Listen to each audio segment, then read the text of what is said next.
Fue Dios quien me trajo. Él me ha convertido en amo y señor de todo Egipto y en consejero del rey. Señor, te damos gracias por tu palabra. Gracias, Señor, por todas las cosas que tú haces. Gracias, Dios, por este domingo, primer domingo del mes. Gracias, Dios, por estar en este lugar, en coinonía con mis hermanos, unos con nosotros. Señor, Espíritu Santo, hoy estamos en tus manos. Habla nuestro corazón, Señor. Reconforta, exhorta, consuela, Señor, a cada uno de los que estamos aquí. Señor, instrumento inútil hoy en tus manos. Usa mi vida, Señor, de la forma que usted quiere.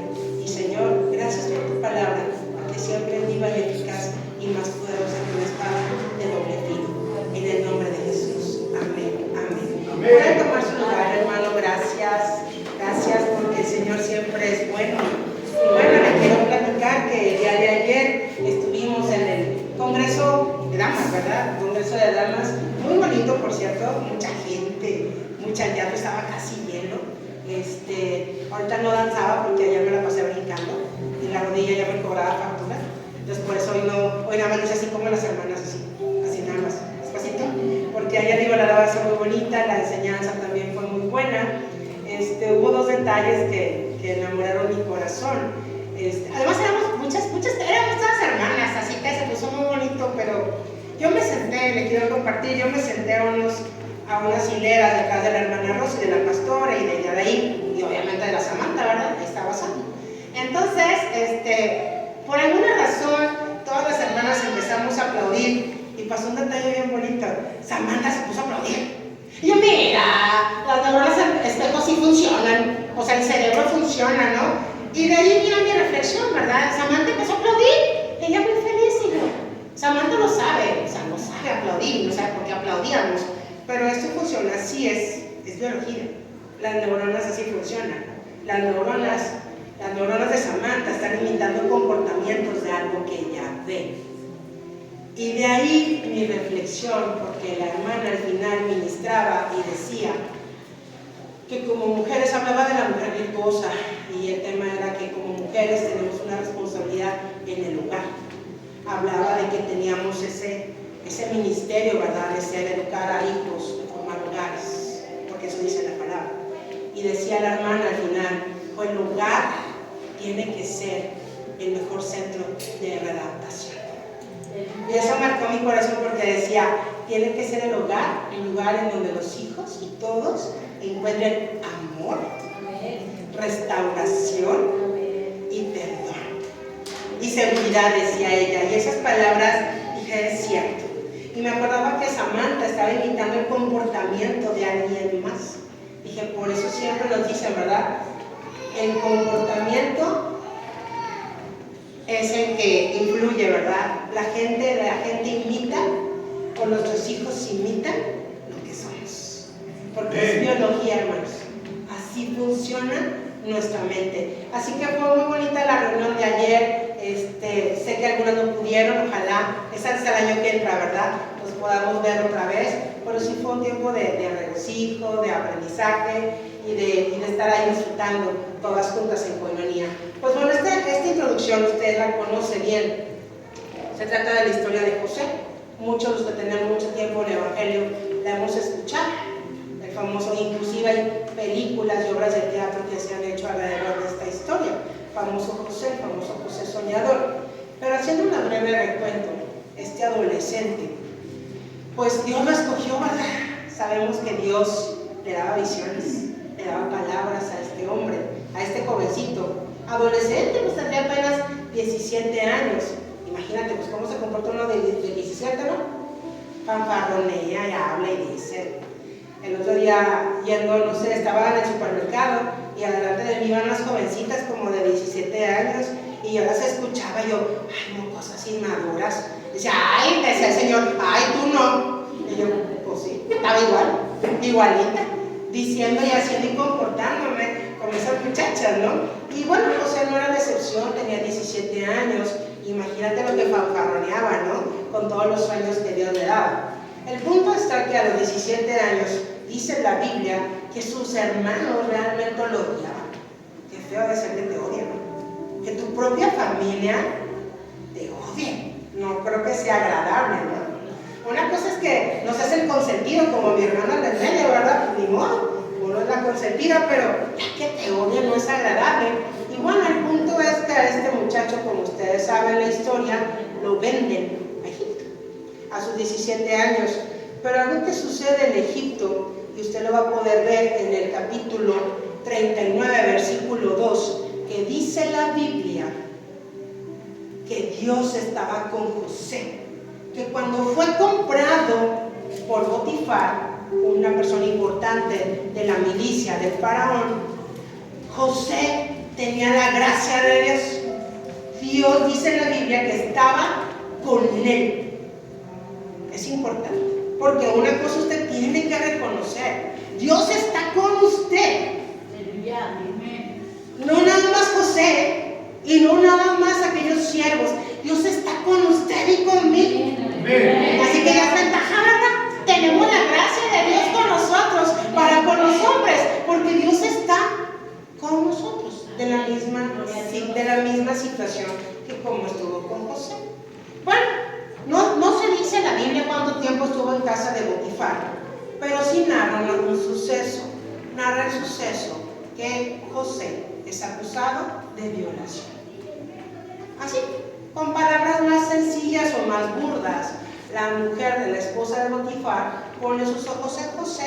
Como José rehusó a tener relaciones con él, pues dijo: ¿de qué forma voy a forzar esto? Pues al final le hizo daño, le acusó de violación. Y obviamente, como ahorita un hombre que se acusó de violación, pues ¿a dónde va?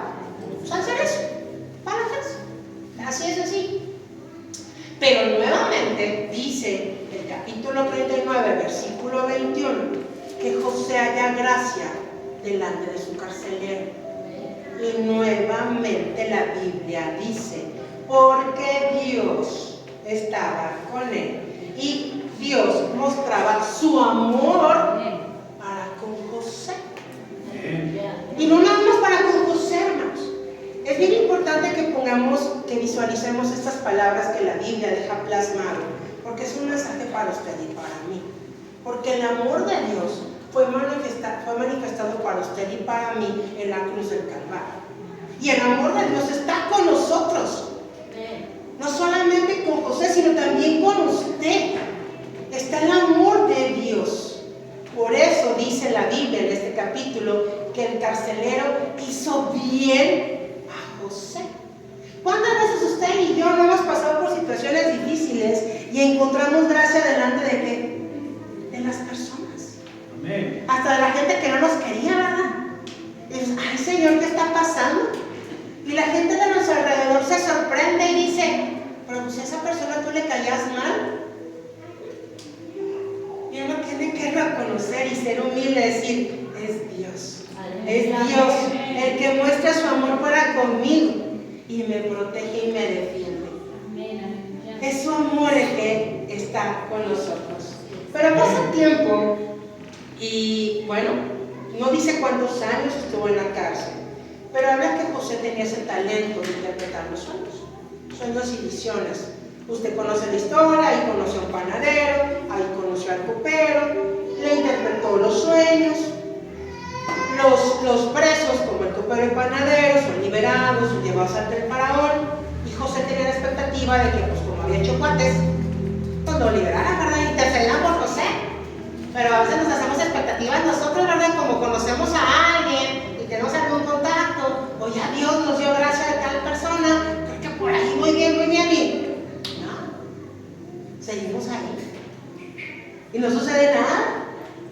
Y dices: ay, Señor, pues yo creía que estaba tomando la decisión correcta, o te he buscado, situaciones, no nos preguntamos, y ahí nos deja el Señor, todavía en la cárcel, ahí esperando. Llega el momento, Dios le da un sueño a Faraón, el cual ninguno de sus sabios podía interpretar, y como usted conoce la historia, pues José es el que da la interpretación. José le da la interpretación a Faraón y el Faraón se queda asombrado. Claro, por supuesto. Imagínate en un país tan poderoso como Egipto, hombres tan inteligentes. Oye, qué inteligencia asombrosa, ¿no? Construir las pirámides que hasta el día de hoy están. Matemáticos, físicos, químicos, o sea, una cosa impresionante de conocimiento en ese antiguo Egipto, y nadie podía descifrar ese sueño más que José. Así que Faraón se queda sorprendido. Y dice, oigan, le dice a todos sus sabios, oigan, yo no he encontrado en ninguno tal sabiduría. Creo que es el hombre que tenemos que poner para que dirija de aquí en adelante el gobierno de Egipto. Muchas veces así nos pasa, ¿no? Una ocasión mi esposo me platicaba un detalle, igual muy parecido, en una junta es un detalle personal, en una junta de trabajo por una constructora, y me platica que en una disputa o una discusión entre puros arquitectos, pues mi esposo ahí los observaba. Y al final, el dueño de esa compañía decía, oye tú, Gil, ¿qué opinas?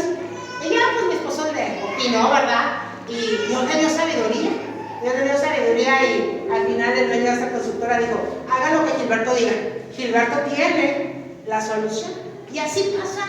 Dios, mi esposo no es arquitecto, pero tenía cierta lógica y sentido común que pudo resolver la situación. Y así nos pasa a muchos de nosotros, porque Dios está con nosotros. Dios está con nosotros y pone su amor, y al final de cuentas, José se convierte en el gobernador de todo Egipto.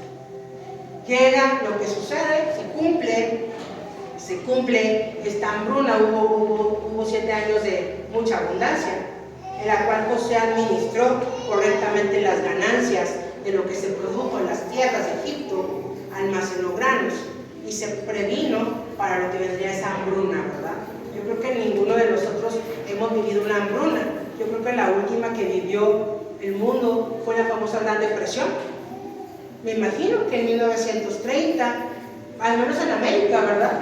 Recuerdo que mi abuela, en la Segunda Guerra Mundial, yo recuerdo que mi abuela decía que para comprar unas medias de popotillo, esas medias me imagino que gruesas, yo nunca las conocí, pero decía que era un lujo tener medias de popotillo, porque todo el plástico se usaba para temas de armas y temas de guerra. A veces era difícil conseguir ciertas cosas en México, porque muchos de los recursos se ocupaban para suministrar a Estados Unidos en la Segunda Guerra Mundial. Pero pues yo creo que una hambruna como tal México pues no la ha tenido, ¿verdad? Gracias a Dios creo que somos un país que fluye leche y miel. La verdad es que somos un país bendecido por el Señor. El otro día, viendo un reportaje de los homeless, que les dicen, ¿verdad?, en Estados Unidos, los que son sin hogar, sin casa, veía que hay un sector en Los Ángeles grandísimo. Yo no lo había visto, sino que lo estaba viendo Gilberto en la televisión y me puse a verlo con él. Yo dije, yo eso no lo he visto en México, no lo he visto. Yo, Señor, gracias porque tienes misericordia en este país y no ha habido una hambruna como tal. Pero bueno, sucedió en el tiempo de José, hubo esa hambruna y afectó a los países vecinos, obviamente a su familia, como ustedes saben. La familia de José, Jacob, el padre de José, ustedes conocen que lo creía muerto. El punto está que envía a sus hermanos a que consigan y compran trigo en Egipto. Y obviamente José pues lo reconoce, ¿verdad? Reconoce a los carnales, obviamente, carnales que no lo querían, ojo, carnales que no lo querían. Y no se mostraba la Biblia de arrepentimiento. Nadie dice que la Biblia no narra que se arrepintieron, ¿no? José los reconoce, José les habla. Al final la historia no termina ahí, pero la historia dice, en el versículo que estábamos leyendo, que José le pide entrevistarse con sus hermanos. Y obviamente José ya no era el mismo de hace 17 años, ¿verdad? Cambiamos, envernecemos, engordamos, nos ponemos unos guapetones, las canas nos dan un signo de distinción. Yo, ¿verdad? Alucinando mis canas, pues claro, hermano, pues ya, tengo que echarme porras. Nos dan cierta madurez la vida, así que no reconocen a José, sobre todo porque vestía como egipcio. Eso es importante, vestía como egipcio. Y al final, José, ya que los escucha, se entrevista con ellos, les dice este versículo que acabamos de leer: para este momento me trajo el Señor. Ahora entiendo. José mismo se sorprende y dice: ahora entiendo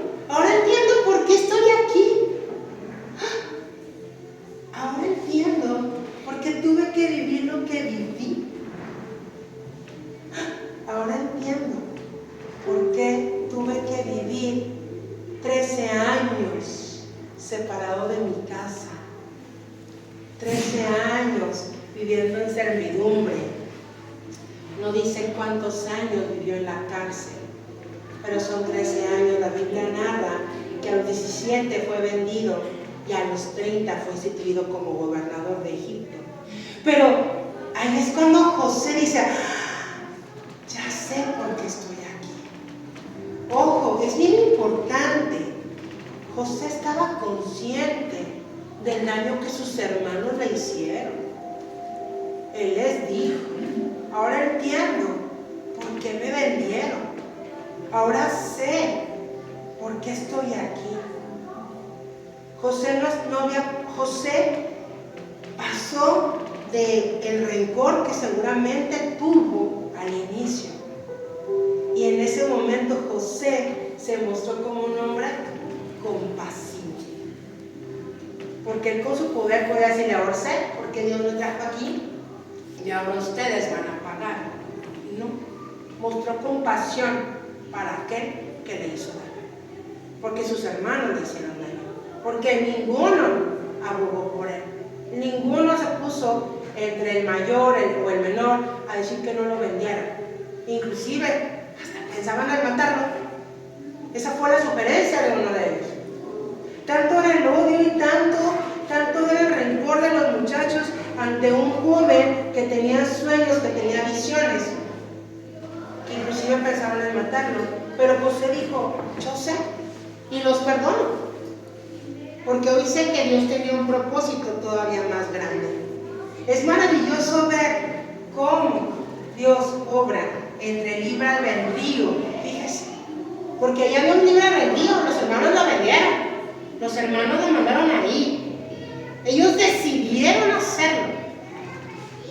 Pero Dios con su sabiduría infinita acomodó todas las cosas para que ese incidente fuera usado de forma magnífica y para salvaguardar la vida de todo un pueblo, de toda una nación que al día de hoy se llama Israel. Esa nación sigue viva por ese acto de compasión. Sigue viva porque es el pueblo que Dios eligió y usó ese hombre llamado José para salvaguardar a esa nación. Dicen los estudiosos que si no hubiese sido por ese acto de que Jacob se hubiera ido junto con su familia a la tierra de Egipto, es muy probable que la nación de Israel o la nación de ese entonces que se estaba formando se hubiera enredado, se hubiera mezclado entre las otras tribus y ese pueblo se hubiera perdido. Tuvo que ser así para seguir conservando la identidad del pueblo elegido por Dios. Hermanos, hermanas, es legítimo preguntarnos por qué José se fue a Egipto, o por qué causa sus hermanos lo hicieron así. O Señor, ¿este es tu plan?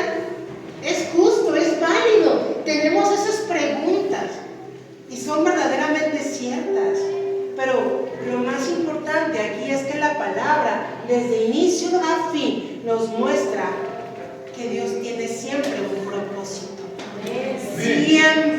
Siempre tuvo un propósito con José, tuvo un propósito con Ruth, tuvo un propósito con Esther, con Jacob, con Rebeca, con Isaac, con todos. Inclusive hasta yo le decía: Señor, Sansón cumplió su propósito. Sansón fue elegido juez. Falló y falló mucho. Si usted lee esa historia bajo las leyes que él rompió fácil más de 5 leyes de ese tiempo. Mas sin embargo, Sansón cumplió su propósito. Esos son los famosos peros o las famosas paréntesis que Dios tiene. Pero Dios estaba con él. Pero Dios lo perdonó. Pero Dios lo sanó. Pero esos son los peros que más me encanta que más amo, pero Dios está con esta iglesia. Pero Dios sostiene a esta iglesia. Pero Dios, a pesar de las dificultades, sigue sosteniendo a su iglesia. Así es, aleluya. Y así es, hermanos, José fue víctima de esos hombres malvados. De verdad, pónganlo en ese contexto. ¿Alguno de ustedes, su hermano, ha querido matarlo? No, yo no, tus hermanas no. A veces le decimos palabras muy duras, pero creo que a veces no le decimos con sinceridad, estamos enojados. Pero yo creo que ninguno de nosotros, nuestros hermanos, hayan querido matarnos. Estos hombres sí fueron malvados y fueron víctimas, y José fue víctima de sus hermanos, pero Dios acomodó todas las cosas. José se dio cuenta que Dios estaba en este plan. Hermanos, primera pregunta. ¿Se ha dado cuenta por lo que usted está pasando ahorita si Dios está en este plan? Mire, le voy a platicar algo muy personal. Estábamos en la semana, usted conoce a mi papá, casi ya a los 80 años, y está muy emocionado porque mi hermano del medio viene a visitarlo, viene a pasar Navidad, así que anda como niño, como juguete nuevo. Y estábamos haciendo las diligencias, mi papá y yo, nos acompañaba su hermana, mi tío. Y bueno, mi papá está tan emocionado que, ay hija, ya hay que mandar a hacer buñuelos. No me dice que los haga porque sabe que los sé hacerlos. Ay hija, hay que comprar buñuelos. Sí, papá. Ay hija, ya hay que comprar la pierna, porque tampoco sé hacer cenas. Sí, papá. Ay hija, ya hay que hacer, y ya me empieza a hacer toda una lista de lo que, ay hija. Y yo, 10, 20, 30, 50, 1000, 2000, yo haciendo cuentas, porque soy buena para las cuentas. Yo dije, ay Señor Jesús. Pero en eso hay una frase que me detuvo y dice, pues que a lo mejor es la última vez que veo a tu hermano. Y ahí me estuve haciendo cuentas. Ya iba no sé cuántos, ¿verdad? Y yo me quedé pensando, cri. Y su hermana le dice, ¿por qué dices eso? Y mi papá trató de componerle, ¿verdad? No, es que mi hijo vive muy lejos y pues quién sabe, no siempre viene, no siempre tiene tiempo, y le compuso. Le dije, como le digo, mi papá le compuso. Pero yo sabía por qué lo decía. ¿Sabe qué? A veces el Señor nos da situaciones difíciles y pruebas complicadas como la que vivió José. Pero también a veces nos da remansos de paz.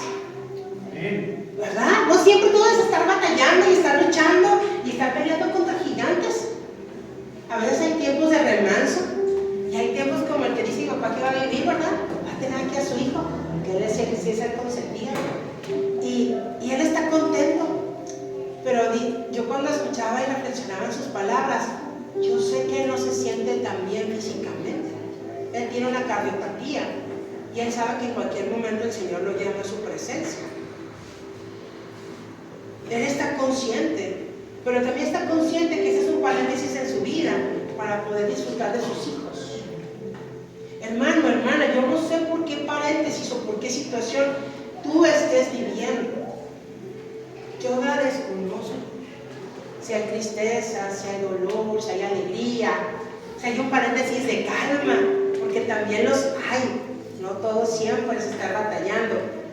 Tenemos que reconocer que el que está en control de todas las cosas es el Señor. Él es el Señor, el que tiene control de todo lo que nos está pasando en este momento. El Señor Jesucristo no nos prometió una vida sin dificultades. Así es, amén. Él lo dijo, en el mundo, ¿qué dijo? Tendréis felicidad. Aflicciones, ni siquiera dijo problemas, ni siquiera dijo retos, dijo aflicciones. Y si usted busca en el diccionario la palabra aflicción, es un dolor intenso, situaciones que nos van a poner en disyuntivas dolorosas. Yo ayer que veía mi mientras las hermanas se ministraban unas a las otras, yo veía hermanas que rompían en llanto. Yo veía hermanas que se consolaban las unas a las otras. Yo no soy mamá, pero yo creo que a las mamás nos duelen los hijos, ¿verdad? Y han de doler muchísimo. Y han de doler cuando ellos se sienten mal, se sienten tristes, cuando el hijo no cumple sus sueños o no tiene lo que el hijo desea. Yo creo que hay muchas situaciones a las que una madre se enfrenta. O una esposa en situaciones con un esposo, con hijos, o un esposo no convertido. Yo no sé por lo que ayer mis hermanas pasaban, pero yo veía muchas hermanas siendo consoladas y confortadas por otras. Esa coinonía, y se veía tan bonito. Y yo decía, Señor, tú estás en control de cada situación que mis hermanas están pasando. Estás en control. Porque el Señor no nos prometió que todo sería pan y paz y felicidad. El Señor nos prometió que habría aflicciones. Pero también nos hizo una segunda promesa. Pero sí nos prometió que iba a estar con nosotros todos los días de nuestra vida hasta el fin del mundo. Y esa es la promesa en la que usted y yo tenemos que aferrarnos ante cualquier situación que usted ahorita esté pasando. Hermana, eso usted no sabe, yo llevo luchando con esto 10 años. Hermana, llevo 20 y no veo ninguna. Hermana, tengo batallando con esa situación muchos años. ¿Sí? Pueden ser muchos años como José. Pero ¿sabe una cosa bien bonita? Que en este proceso el Señor trabajó con José. Porque seguramente José a los 17, así como cualquier adolescente, seguramente odiaría a sus hermanos. Pero el José que tenía 30 mostró una actitud diferente, algo que se llama compasión. Y la compasión solamente pudo llegar cuando perdonamos a los demás y vemos el propósito de Dios. Y José no solamente generó compasión, generó entendimiento y sabiduría. Entendió los procesos por el cual Dios lo había llevado. Y en ese momento que le dice, reconozco que para este momento hoy llegué. Hay una canción, ¿verdad?, de Marcela Gándara que se llama así, ¿verdad? Por eso hasta ahora he llegado. Entiendo todo lo que he vivido. Hermano, ¿usted cómo puede entender que un adolescente pueda ser violada? ¿O usted cómo puede entender que un matrimonio se destruye y lastime a los hijos? ¿Usted cómo puede entender, dice, Señor, por qué sucede esto? ¿O por qué hemos vivido esto? No lo entiendo. Pero va a llegar el momento en que el Señor nos dé la sabiduría. Porque es a través de nuestras heridas, de nuestras malas decisiones, que podemos entender a los demás. No podemos entender a alguien si no vivimos la situación. No es lo mismo. Es a través de esas, inclusive, de esas malas decisiones que hemos tomado en la vida. Diría mi mamá, cuando tú ya vas, yo ya fui, dile. Yo sé lo que te digo, yo ya pasé por ahí. Y lo que mi mamá quería hacer, hija, no quiero que te lastimes. Pero si te lastimas, aquí voy a estar yo. Y juntas recogeremos los platos rotos. Eso es una compasión. Eso es de nuestros errores, también aprendemos y podemos enseñar. Eso nos enseñan los procesos. Por eso ayer inclusive en la predicación nos exhortaban a las mujeres que ya tenemos ciertas canitas. Nos exhortaban y nos decían, porque eso dice la mujer virtuosa, que esa mujer enseñaba a las más jóvenes. Y la hermana nos exhortaba, hermanas, están enseñando a las mujeres jóvenes. Y yo, pues no, a cocinar no, ¿verdad? Pues yo no, pero hacer quesadillas, pues a lo mejor podré enseñar, pero a lo mejor sí puedo enseñar de mis errores. Sí puedo enseñarles a las más jóvenes cuando se toma una mala decisión y las consecuencias de ella. Quizás sí puedo enseñar a las que son más jóvenes que yo, a decirles, no te alejes del Señor, porque fuera de Él no hay nada. Todo lo que hay en el mundo se lo ve y todo brilla muy bonito. Son como espejitos bonitos, pero nada de lo que hay en el mundo es real. Hay mucho daño y dolor. Puedo enseñarles eso, mis aprendizajes, y a poder enseñarles que Dios siempre tiene el control. Amén. Y es algo bien bonito. Y escuchaba una historia, yo no sé si usted ha escuchado la famosa cápsula del pastor William Arana, el de la dosis diaria. No sé si alguno de ustedes sí. Muy padre, ¿verdad? Hasta su voz es agradable de locutor, ¿verdad? Hasta tiene esa voz bonita. Y en estos días escuchaba un pensamiento. Y lo menciono porque no es la historia que yo leí, sino que la escuché de él, que dice que pasaba una mujer pasaba por un estudio artístico de escultores, y que cada vez que pasaba la mujer, ella veía que había un escultor golpeando una roca de mármol. Se ha visto, ¿verdad? Ya no se ven tanto, pero aquí en la comarca lagunera, unos bloques grandotes de mármol, ¿verdad? La comarca lagunera en los 90 fue famoso por su mármol. Bueno, entonces estaba esta roca y el escultor golpeándole.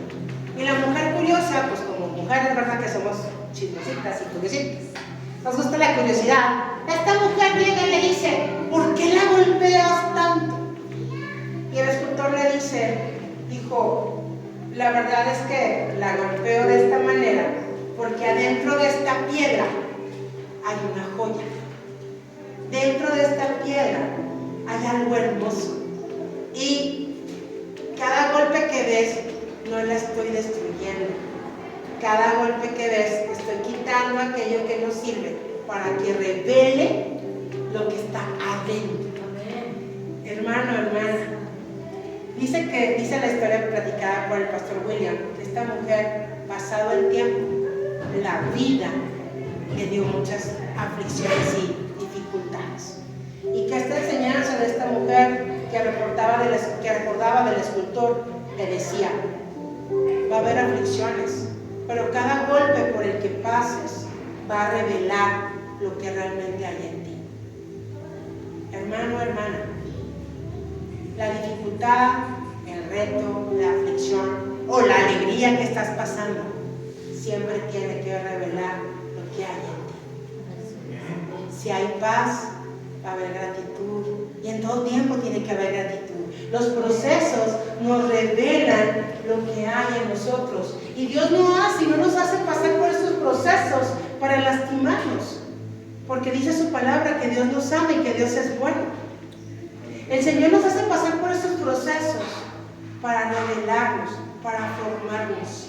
No nos hace pasar por el fuego para que nos duela, nos hace para sacar ese brillo y esa templanza que debe haber en nosotros. Hermanos, que la situación por la que estés pasando hoy sea para sacar lo mejor de ti, sea para sacar lo mejor de ti. Y cuando al final yo escuchaba la reflexión de mi papá, yo le decía: Señor, yo en este momento estoy viviendo unos meses de tranquilidad. En mi trabajo, tranquilo, todo tranquilo. Señor, también tengo que aprovecharlo y darte gracias por estos paréntesis que tienes en mi vida, porque también tengo que aprender a aprovecharlos. Porque ciertamente, como mi papá me decía, yo no sé si voy a volver a ver a mi hijo. Es cierto, no lo sabemos, pero él quiere aprovechar este tiempo, este espacio que Dios le está dando a él para reencontrarse con su hijo. Yo no sé por qué momento estás pasando, por qué dificultad, por qué situación, pero yo te invito el día de hoy, a que reconozcas a Dios en los procesos. Dificultades, alegrías, sosiego, enfermedades. Yo no sé lo que estás pasando. Por una situación, un sueño que aún no se ha cumplido, una puerta que se ha cerrado. Hermanos, hermanas, hay cosas en nuestro corazón que hemos anhelado que no han llegado. Yo no sé si usted ha estado ahí, pero yo he estado ahí. Y sabe, hay tristeza. Dice: Señor, ya merito. Y no como el burro de Shrek, a veces es ya merito, y llegan lágrimas a tus ojos, porque hay anhelos en el corazón. Pero en todo el Señor obra. porque a su tiempo llegan. Esas Amén. puertas se Aleluya. abren, esas situaciones se levantan, esas puertas son abiertas en el nombre de Jesús, esas heridas son sanadas, esa enfermedad pasa y todo lo que hemos vivido aprendemos. Yo les he platicado, les he compartido una experiencia personal que yo agradezco a Dios por haberme casado ya a esta edad, porque quizás si me hubiera casado más joven hubiera tronado como palomita de maíz. Tengo que reconocerlo. Gracias Dios, porque me permitiste llegar a una edad en que yo sabía lo que quería y luchar por lo que quería, con esta madurez y caminar junto con mi compañero. No adelante, no atrás, sino a su lado y ser su ayuda idónea. Probablemente, si me hubiera casado a mis 20 y tantos, seguramente no le hubiera dicho esto. Ser la ayuda idónea de mi compañero. Hermanos, todo tiene un proceso y todo tiene. Aférrese a lo que el Señor hoy nos enseña. Hijo, hija, mi proceso tiene un propósito y es revelar lo mejor que hay en ti. Póngase de pie. Amén. Aleluya. Gloria a Dios. Póngase en sus pies, porque hermano.